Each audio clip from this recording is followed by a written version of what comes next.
Wheel of Randomness, turn, turn, turn. Tell us the 15 minutes that we shall learn.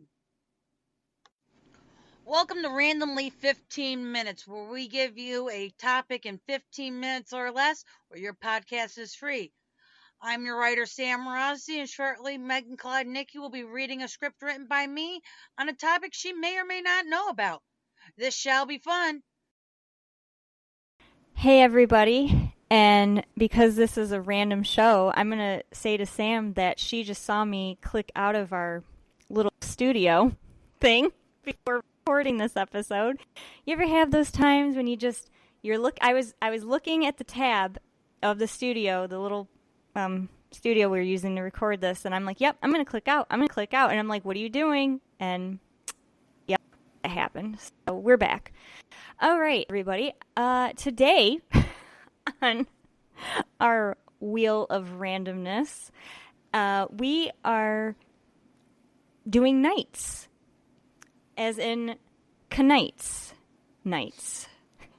Sam picked these from the Middle Ages, aka the medieval times. So your usual knight in shining armor type of peeps. All right. Knights were the celebrities of their days. They're revered for their prowess on the battlefield and respected as leaders. The most famous knights became iconic figures who exemplified crucial medieval values like chivalry, heroism, and valor. They would rally the masses and inspire armies. Edward of Woodstock, a.k.a. the Black Prince, was the eldest son and heir apparent to King Edward III of England. He was probably called the Black Prince due to wearing black armor. That makes sense. Born June 15th, 1330, at Woodstock Palace in Oxfordshire, England. And that's interesting for a black armor, because I wonder if that would be more expensive than like the usual silver gray that you see. You know? I don't know, because it's all about oxidization.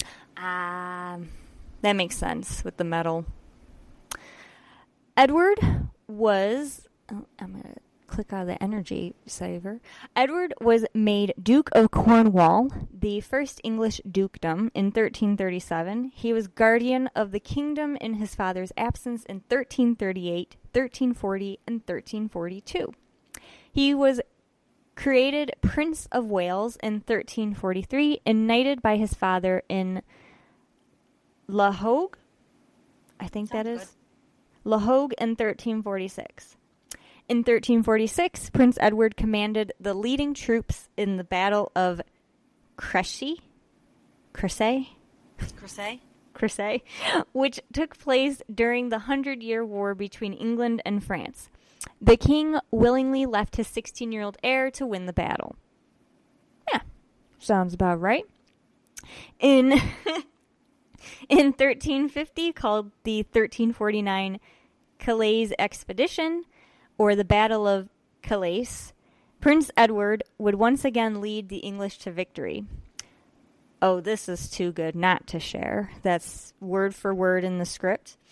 The Battle of Calais took place in 1350 when an English force defeated an unsuspecting French army which was attempting to take the city.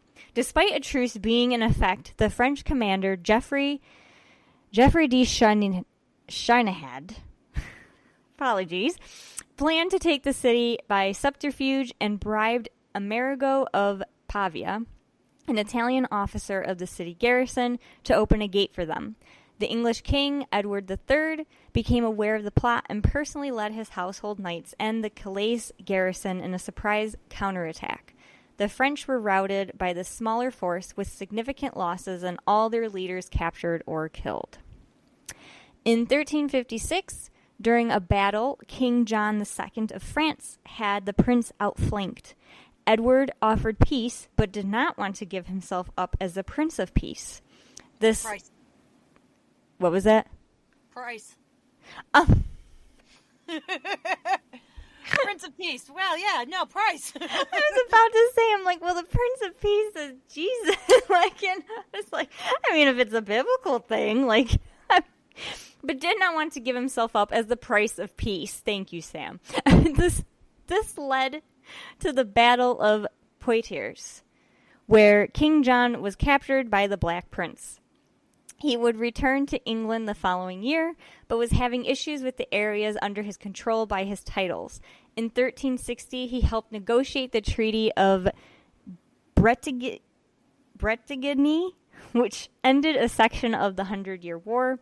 He was created Prince of Aquitaine in Gascony in 1362, but his suzerainty, his rule, was not recognized by the Lord of Albret or other Gascon nobles. In 1364, his father demanded he not allow marauding raids of the Free Company's mercenaries. Prince Edward returned to England in 1371. He died in 17 he would have lived a long time. He died in 1376 of dysentery and was buried in Canterbury Cathedral, where his surcoat, helmet, shield, and gauntlets were preserved, or are still preserved. He died before his father, making his son Richard the heir apparent.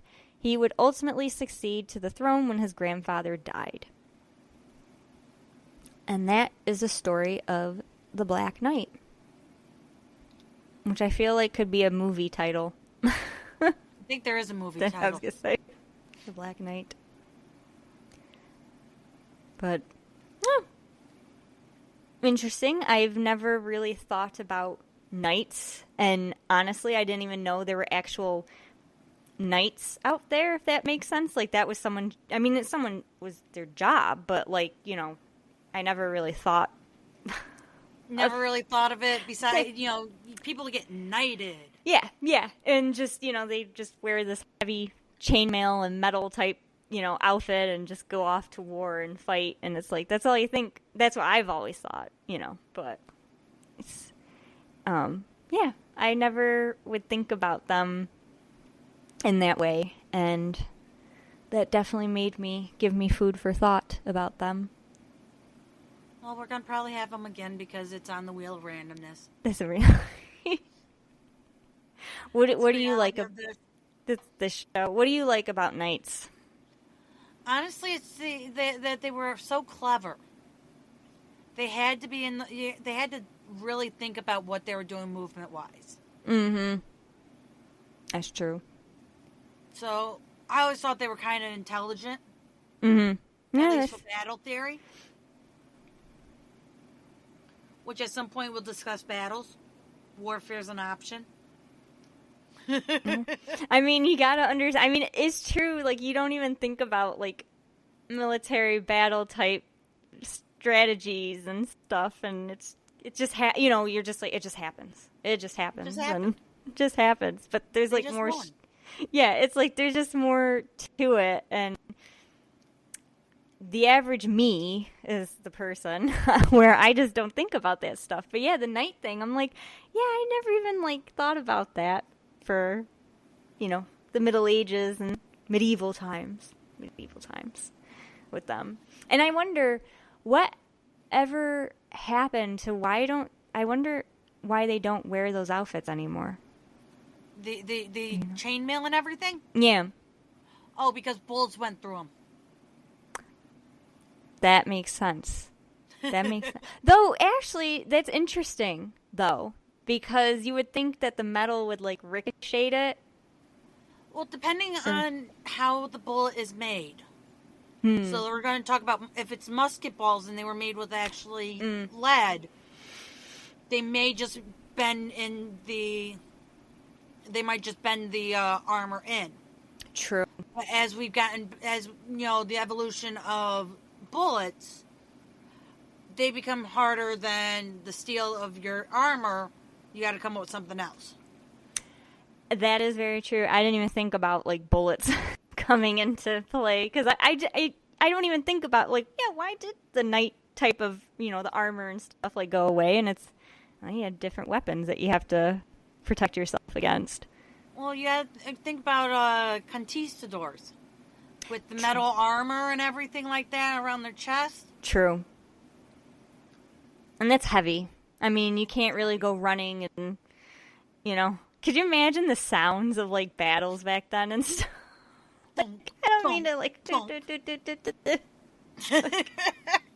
mean, it's like, it'd be a scary sight to see, but at the same time, it's like thinking from, like, a modern perspective, like, that, it's just, like, kind of silly a little bit of, like, it's like the Tin Man coming after you. Well, depending on how good your armor is, you could really move in it. Because they've spent so many years training their bodies to move in it. Oh, true. So they might be able to run without making a sound. Wow. See, that's something I learned. So wow. I couldn't even imagine that. There was a show, it used to be on something. I found it by accident. And they would put different groups against, like, ninjas versus samurai. Yeah. And I remember them doing knights versus, I think, whoever had guns.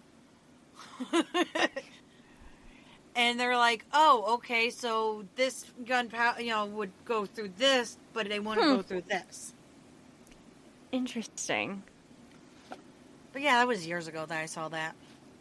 But no, that is something, like, I mean, it's never something that's been, like, of interest to me, but that's why I'm liking this show, because now there's things that I'm learning about that I've never actually thought about. And that, so, I'm learning something new.